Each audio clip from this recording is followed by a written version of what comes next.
নমস্কার সবাইকে, সবাই কেমন আছো? আজকে একটা নতুন ব্লগ নিয়ে আসলাম আবার সবার সাথে। তো আমি পুচকি আর আমার ছেলে সবাই মিলে যাচ্ছি জগন্নাথ বাড়িতে চন্দনযাত্রা স্নান উৎসব দেখতে।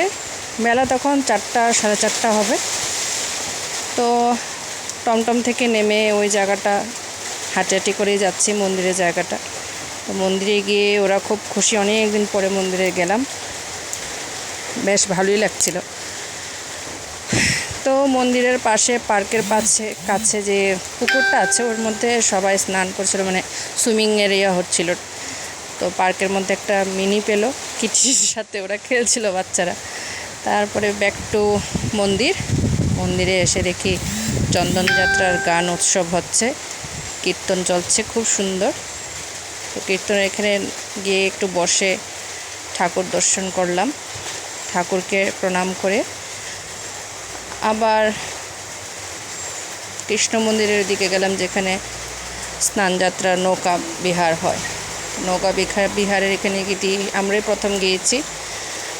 তারপরে আস্তে আস্তে ভিড় বাড়লো, একটু পরে জগন্নাথকে নিয়ে আসা হলো কোলে করে, নিয়ে এসে নৌকায় বসানো হলো। এই হলো জগন্নাথ দেবতা, দেখুন কত সুন্দর লাগছে দেখতে। এই হলো মন্দিরের দর্শনটা, চারদিক খুব সুন্দর করে সাজানো হয়েছে ওই দিন, বেশ ভালোই লাগছিল। তারপর একটু মন্দিরটা চারদিক ঘুরে আসলাম, বাচ্চাদের একটু দেখালাম। এখানে শিব ঠাকুর, মা পার্বতী মা একসাথে বসে আছে, দারুণ পরিবেশ। নৌকাটা কি সুন্দর দুলছে, মানে দেখে মনটাই একদম জুড়িয়ে যায়।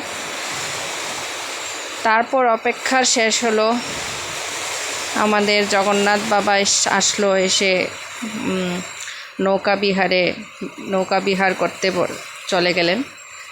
খুব ভিড় ছিল, গরম যেমন ছিল ভিড়ও তেমন ছিল। এই যে নৌকাটা দেখুন কত সুন্দর করে সাজালো। আমার বাচ্চারা দুজনে উপরে সাইডে পায়ে সব দেখছে ভালো করে। ওদের কাছে মানে জগন্নাথ বাড়িটা একটু অন্যরকম লাগছে, অন্য সময়ের মধ্যে থেকে একটু আলাদা লাগছিল। তারপর জগন্নাথ বাড়ি থেকে সেরে আমরা প্লেগ্রাউন্ডে গেলাম, জগন্নাথ বাড়ি প্লেগ্রাউন্ডটাতে গিয়েছি। ওইখানে গিয়ে বাচ্চারা খুব এনজয় করলো, খুব খেললো। ট্র্যাম্পেলিংটা যদি থাকতো ভালো ছিল, একটু জাম্পিং করা যেত। ঠিকই সব কিছু ঠিক আছে, কিন্তু বাচ্চাদের জন্য আরেকটু ব্যবস্থাটা বেশি নিলে ভালো ছিল।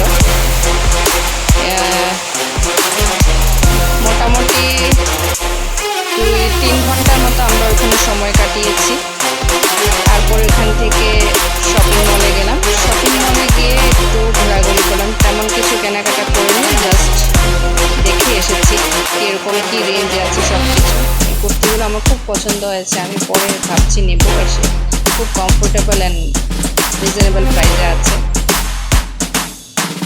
এই হলো আজকের ভিডিও, আশা করি সবার ভালো লাগবে। যদি কোনো ভুল ত্রুটি থাকে অবশ্যই আমাকে মাফ করে দেবে, কারণ আমি একদম নতুন, কিছুই জানি না। বা